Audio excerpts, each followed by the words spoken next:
ہم نے وہ آیت بھی اتار کر تم تک پہنچا دی ہے جو ہر بات واضح کرنے والی ہے۔ جو لوگ صبر سے کام لیتے ہیں ان کا ثواب انہیں بے حساب دیا جائے گا۔ بھلائی انہیں کی ہے جنہوں نے دنیا میں بھلائی کی ہے۔ ہم نے تم پر قرآن اس لیے نازل نہیں کیا کہ تم تکلیف اٹھاؤ۔ اگر تم بات کوئی بلند آواز سے کہو یا آہستہ سے کہو، وہ چپکے سے کئی باتوں کو بھی بلکہ زیادہ چھپی ہوئی باتوں کو بھی جانتا ہے۔ البتہ یہ ایک شخص کے لیے نصیحت ہے جو ڈرتا ہو۔ اے ایمان والو، ایسی چیزوں کے بارے میں سوالات نہ کرو جو اگر تم پر ظاہر کر دی جائے تو تمہیں ناگوار ہو۔ یہ بات بھی جان رکھو کہ اللہ عذاب دینے میں سخت ہے، اور یہ بھی کہ اللہ بہت بخشنے والا اور بڑا مہربان ہے۔ شیطان تو یہی چاہتا ہے کہ شراب اور جوئے کے ذریعے تمہارے درمیان دشمنی اور بغض کے بیج ڈال دے۔ بے شک جو لوگ اللہ اور اس کے رسول کی مخالفت کرتے ہیں وہ ذلیل ترین لوگ میں شامل ہیں، اور جو بھی کام تم کرتے ہو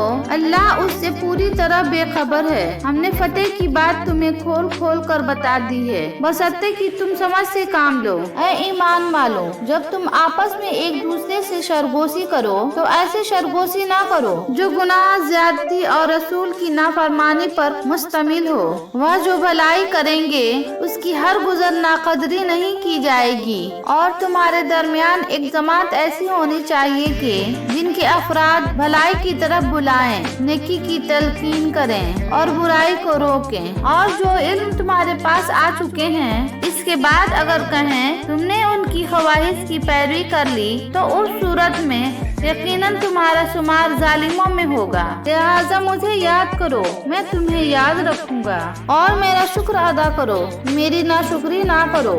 ہم نے تمہارے لیے نشانیاں کھول کھول کر واضح کر دی ہے تاکہ تم سمجھ سے کام لو۔ جو لوگ ایمان لے آئے ہیں کیا ان کے لیے اب بھی وقت نہیں آیا کہ ان کے دلوں میں اللہ کے ذکر کے لیے ہدایت ہے؟